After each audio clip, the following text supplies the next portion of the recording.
কি নিয়েছিল লুকিয়ে? ওটা তো কেন্দ্রীয় এজেন্সি একটা মিস কল মেরে রেখেছে। যদি পশ্চিমবাংলায় বন্ধ সফল হয়ে যায় তাহলে দাদার কেন্দ্রীয় এজেন্সি হয়তো যে কটাকে মিস কল মেরে রেখেছে কি করতো, কল করে পুরো তিহার জেলে রেখে দিত। সেই জন্য দাদার বিরুদ্ধে ডাকা বন্ধকেও সফল হতে দেওয়া যাবে না। মমতা ব্যানার্জি তার দলের সাঙ্গপাঙ্গকে গুন্ডা মস্তানকে রাস্তায় নামিয়ে দিয়ে সেই দিনকের কথা আমরা ভুলছি না। কৃষকদের উপরে আক্রমণ করেছিল, আমাদের কর্মী সমাজদের উপরেও আক্রমণ করেছিল। তাই কৃষক বন্ধুদের উদ্দেশ্যে বলবো, এই সময় এসেছে কৃষকদের পরিবারের উদ্দেশ্যে বলবো, এর যোগ্য জবাব আমরা বিজেপির বিরুদ্ধে যেমন দেব, তৃণমূলের বিরুদ্ধেও দেব।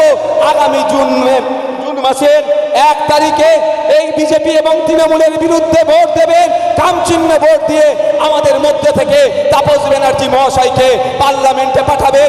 পার্লামেন্টে গিয়ে তিনি একদিকে কৃষকদের কথা বলবেন, শ্রমজীবী মানুষের কথা বলবেন, আপনার শিক্ষা অধিকারের নিয়ে কথা বলবেন।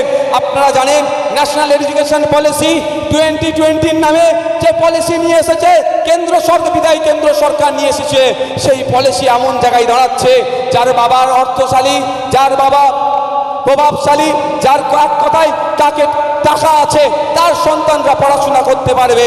আর আপনার আমার খেটে খাওয়া সমাজের ছেলে মেয়েদের সন্তানগুলোকে সেই অর্থে আর পড়াশোনা করার সুযোগ থাকবে না। এর বিরোধিতা কিন্তু পার্লামেন্টে কাকলি দিদি করলেন না।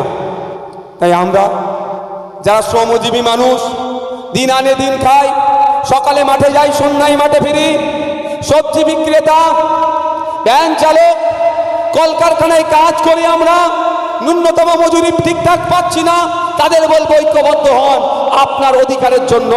আগামী দিনে পার্লামেন্টে গিয়ে আপনার মজুরি যাতে বৃদ্ধি হয় হওয়া থেকে শুরু করে আপনার যে সমস্ত অধিকারগুলো হনন হচ্ছে সেই বিষয়ে সোচ্চার হবে, আওয়াজ তুলবে বলিষ্ঠ কণ্ঠে।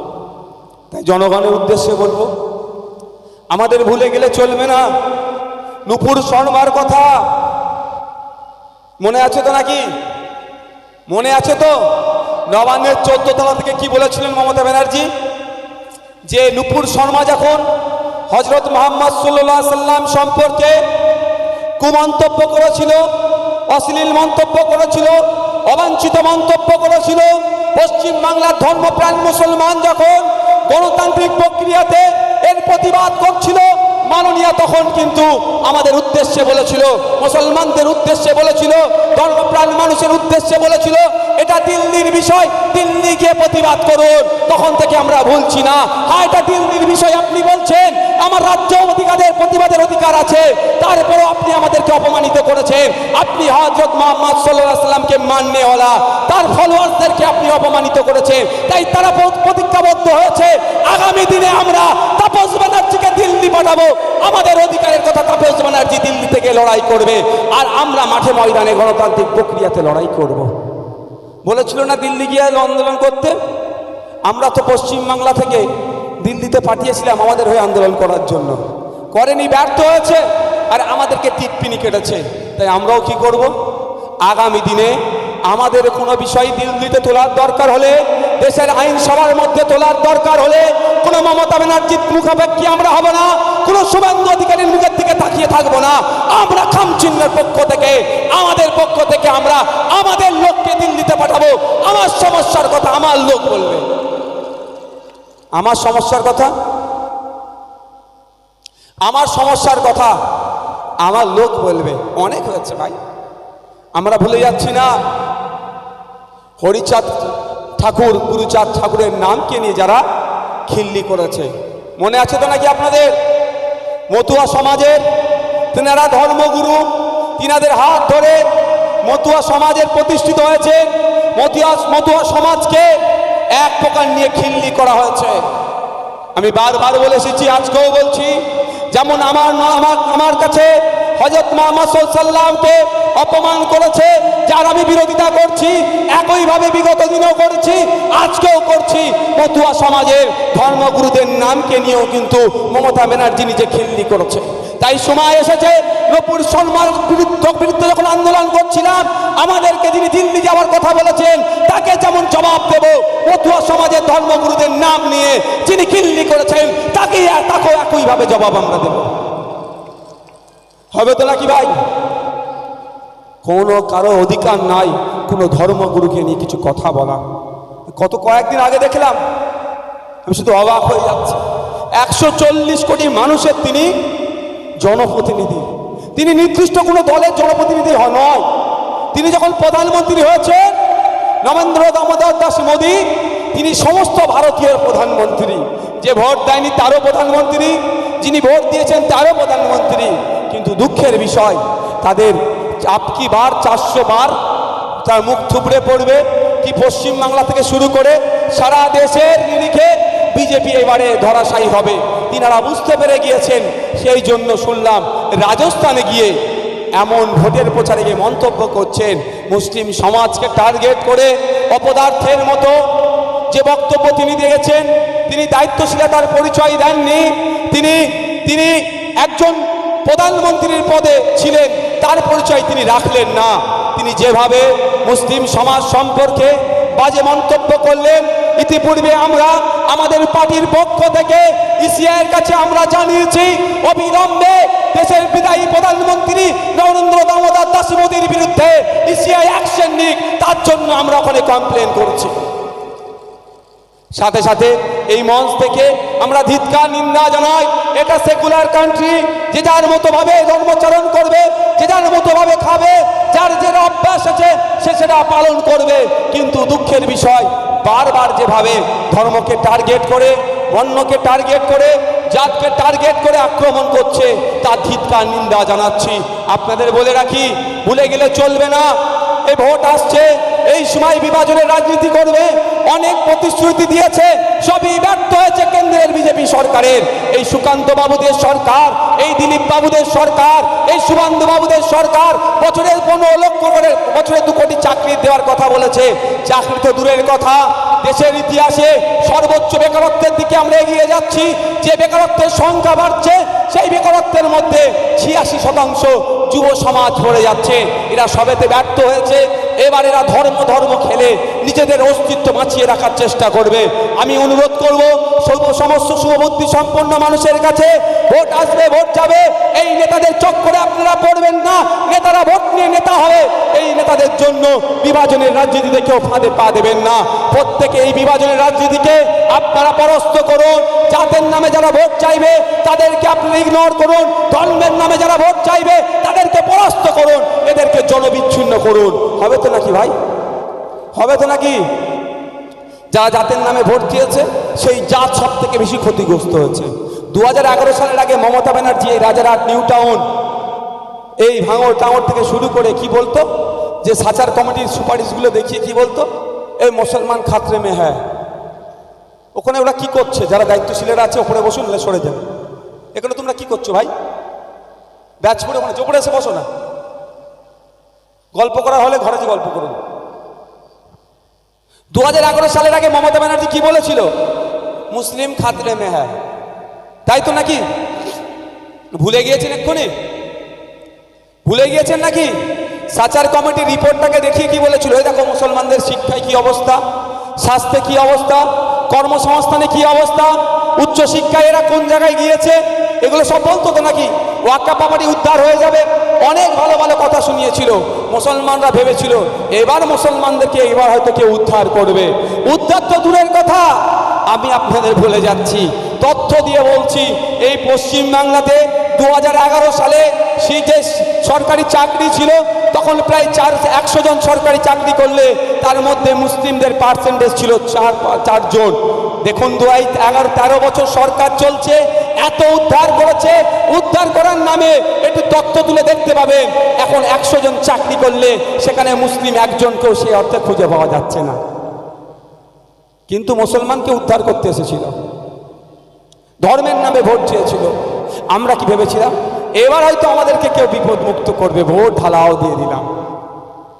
শিক্ষা প্রতিষ্ঠান একটু আপনাদের প্রাইমারি স্কুলগুলোতে গিয়ে দেখবেন, যদিও এখন গরমের ছুটি পড়েছে, এই ছুটি দিয়ে অনেক কন্ট্রোভার্সি আছে। এরকম ছুটি দিলে সমস্যার সমাধান হয় না, ছুটি দিলে গরমের সমস্যার সমাধান হয় না, বাচ্চাগুলোর ভবিষ্যৎ খারাপ করছে। এই শুধু ছুটি, যা পরবর্তী সময় আসলে বলবো। সুযোগ আপনারা আমাদের কাজের সুযোগ দেন, আমরা পলিসি দেখাবো। তো প্রাইমারি স্কুলগুলোতে গিয়ে একটু খোঁজ নেবেন, আপনাদের এলাকার বাচ্চারা, আপনার বাড়ির সন্তানেরা, ফুটফুটে বাচ্চাগুলোর যেখানে মেধা তৈরির জায়গা, যেখানে বেশ তৈরি হয়, যেখান থেকে প্রাইমারি এডুকেশন নেয়, সেই সমস্ত শিক্ষা প্রতিষ্ঠানগুলোতে গিয়ে দেখবেন 300-400 বাচ্চা যাচ্ছে, মিড ডে মিলটা নিচ্ছে। যদিও মিড ডে মিলে চুরি হয়েছে, তার ধরা পড়েছে, জেলে আছে, কিন্তু মিড ডে মিলটা নিচ্ছে আর বাড়িতে চলে আসছে। পড়াশোনা হচ্ছে না, ভবিষ্যৎগুলোকে ধ্বংস করে দিচ্ছে, কোমরগুলোকে ভেঙে দিচ্ছে। কি হচ্ছে? আর বলেছিল মুসলমানদের উন্নয়ন হবে, বিশাল উন্নয়ন হবে, ঘোড়ার ডিম উন্নয়ন হয়েছে। শিক্ষা প্রতিষ্ঠান নতুন কোনো বুথে দেখতে পেলাম না, কিন্তু আমি এটা দায়িত্ব নিয়ে বলতে পারি, বুথে বুথে খোঁজ নিলে দেখা যাবে লিগাল ইলিগাল মদের দোকান বানিয়ে দিয়েছে এই মমতা ব্যানার্জি 12-13 বছরে। তাহলে জাতের নামে ভোট চেয়েছিল, লাভটা কি হচ্ছে? স্বাধীনতার পর থেকে অনেক সরকার এসেছে, সরকারের পরিবর্তন হয়েছে। আমি বলছি আপনাদেরকে যে প্রত্যেকটা সরকারের আমলেই মুসলিম সমাজের ক্ষতিগ্রস্ত হয়েছে, মুসলিম সমাজ বঞ্চিত হয়েছে, কিন্তু এই তৃণমূলের আমলে সব থেকে বেশি ক্ষতিগ্রস্ত যদি কোন জাতি হয়ে থাকে সেটা মুসলিম জাতি। কি দিয়েছে? হাতে পেন দেয়নি, কলম দেয়নি, এর পরিবর্তে হাতে গুন্ডা মস্তানদের মতো বানিয়ে দেওয়ার জন্য বোমগুলি, পিস্তল তুলে দিয়ে অন্যায় কাজের দিকে ঠেলে দিয়েছে। আর পাড়াতে পাড়াতে শিক্ষা প্রতিষ্ঠান দেওয়ার পরিবর্তে মদের দোকান খুলে দিয়েছে, লিগাল ইলিগাল। তাই সময় এসেছে আমাদের, সময় এসেছে আমাদের ঘুরে দাঁড়ানোর জন্য। আমরা কেউ জাতির নামে ভোট চাইলে তাকে ভোট দেব না, আমরা উন্নয়নের নামে ভোট চাইব। আমাদের পাড়ার প্রাইমারি স্কুলটাকে কি করে হাই স্কুলে রূপান্তরিত করা যায়, তার জন্য আওয়াজ তুলব। আমার এলাকার যে হাই স্কুলটা আছে সেখান থেকে পড়াশোনা করে বাচ্চারা দূরে গিয়ে কলেজে পড়াশোনা করছে, এখানে আরো দুটো কলেজ হবে কিভাবে, তার আমরা দাবি তুলব। আমার এলাকার যে স্বাস্থ্য কেন্দ্রটা আছে সেখানে সরকারি পরিষেবা ঠিকঠাক পাওয়া যাচ্ছে না, বেসরকারি স্বাস্থ্য কেন্দ্রে গিয়ে সব পরিষেবা নিতে হচ্ছে অর্থ খরচ করে, তার বিরুদ্ধে আওয়াজ তুলব। আমাদের স্বাস্থ্য কেন্দ্রটাতে গিয়ে আমরা বিনা পয়সায় যাতে ট্রিটমেন্ট পাই তার আওয়াজ আমরা তুলব। হবে তো নাকি ভাই? কেউ যদি বলে মুসলমানকে বাঁচাতে এসছে, একদম ভোট নয়। 2011 সালে মুসলমানদের বাঁচাতে এসেছিল, মুসলমান এখন কোন জায়গায় গিয়েছে বুঝতে পেরেছেন তো? ঠিক চলে আসুন, একটু এগিয়ে যাই দিল্লির দিকে। বিজেপির বলেছিল 2014 সালের আগে হিন্দু খাতরে মে হ্যায়, হিন্দু খাতরে মে হ্যায়। হিন্দু সমাজের অনেক মা বোনেরা ভাবলেন, বাপ ভাইরা, এবার হয়তো হিন্দুরা খাতরা থেকে উদ্ধার হবে। কি দেখলাম? পেট্রোল ডিজেল আমার হিন্দু ভাইকেও 100-র কাছাকাছি কিনতে হচ্ছে, মুসলমান ভাইকেও কিনতে হচ্ছে। তাই তো নাকি? নিত্য প্রয়োজনীয় জিনিসের দাম বেড়ে চলেছে, চাকরি থেকে ছাঁটাই হচ্ছে।